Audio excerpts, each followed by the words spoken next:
Hey, what is up guys, it's your boy Yack back with another video. In this video, I'll be giving you guys a quick guide on how to hold blue fire, U-turn, and air brake. In order to be successful at this game, you need to know all three of these. Two of them are the most important, but it's nice to know the other one anyways. So first off, let's talk about maintaining fire, or in this case, maintaining blue fire. Obviously, when you drift, you'll get a little bit of fire behind your car. This is great and all, but in order to get the maximum out of it, you need to get 3 drifts in a row and you'll notice an even bigger flame. After that, that flame will stay there as long as you keep drifting and boosting around the track. So basically getting 1 and 2 drifts will get you a tiny flame, and then if you get 3 drifts, it'll give you an even bigger one. And then all the boost pads will give you even bigger flames no matter what. And as I'm sure you guys have noticed, on certain maps there are blue fire boost pads that will give you the biggest boost of all. Now every map's boost pads vary, even if they look the same. So to start off this guide, let's look at little Jimmy's video right here.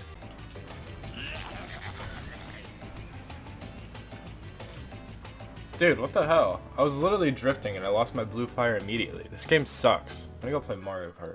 Alright, you little piece of Alright, so let's analyze what he did wrong here. So he got his 3 drifts before he hit the boost pad, which is good. However, he stopped drifting immediately. Even before those 3 drifts, he didn't do any other previously. So this means that he only has 3 drifts in his reserves, nothing else. You can't continue to have blue fire after only 3 drifts. But more importantly, look how poor these drifts were. In order to get the most out of the drifts, you have to let it fill up all the way to the end of the bar. If you don't, then you'll short out your drifts and that won't give you any reserves whatsoever. So let me show you how to correctly do it. So notice in my clip that I angle myself upright so that I'll hit the boost pad as I'm drifting. Then I waste no time at all afterwards to continue boosting once again. And I just continue to drift back and forth as I go. This is what's known as straight line drifting. You drift to the left until you are too far to the edge, and then you start to drift to the right to straighten yourself out. And also, do you see these drifts? They're at the very last second and almost perfect. Now they don't have to be absolutely perfect every single time, but you can see that little tiny bar at the very end of this nitro gauge,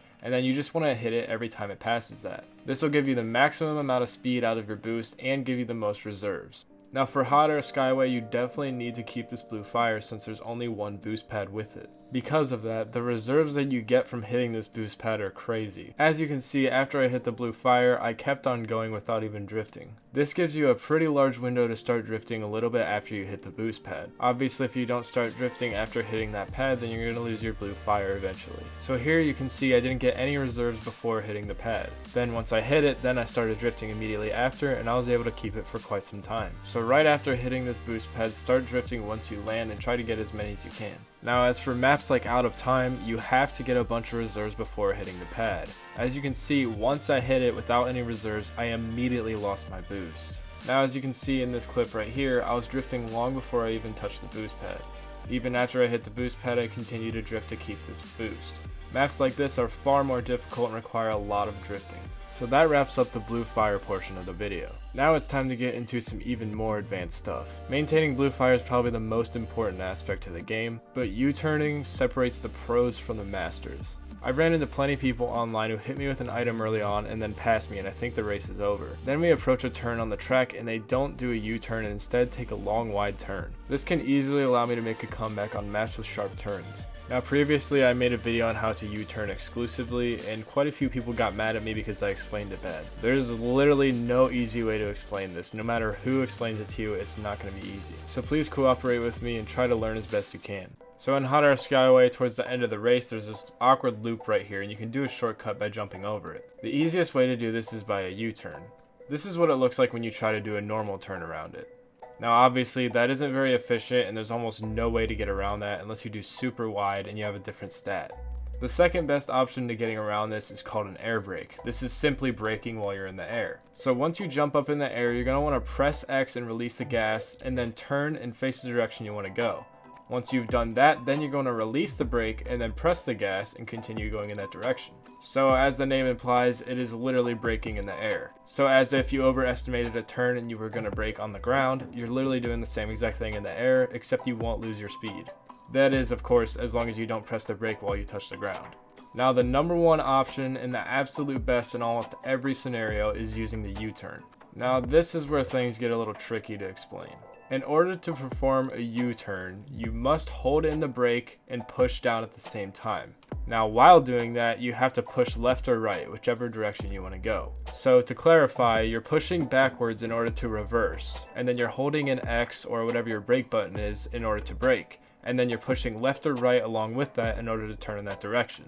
This causes your cart to think that you're braking and reversing at the same time, so it doesn't halt your speed at all. So when you're in the air, you'll do basically a little loop just like this, and you'll easily go around the obstacle. Now this can also be applied to when you're on the ground, and it won't stop your speed whatsoever. So just as an example right here, the quickest way to turn previously was just jumping and pushing in the direction at the same time, while of course holding the gas. Now in a scenario where you want to do a U-turn on the ground, of course you're going to hold left, down, and brake at the same exact time, and also start jumping. Now since you're braking and reversing and turning all at the same time, it won't halt your speed at all. And then the jumping on top of that also allows you to keep your reserves up. This also helps in a very extreme way on Dragon Mines. If you're like me, I don't use the shortcut at all, I just don't find it very efficient, so now that I can U-turn, I can go the normal route very efficiently. So as you approach the turn, push down, brake button, and right at the same time, and then start jumping. And then once you start to straighten out, release all that, hold in A,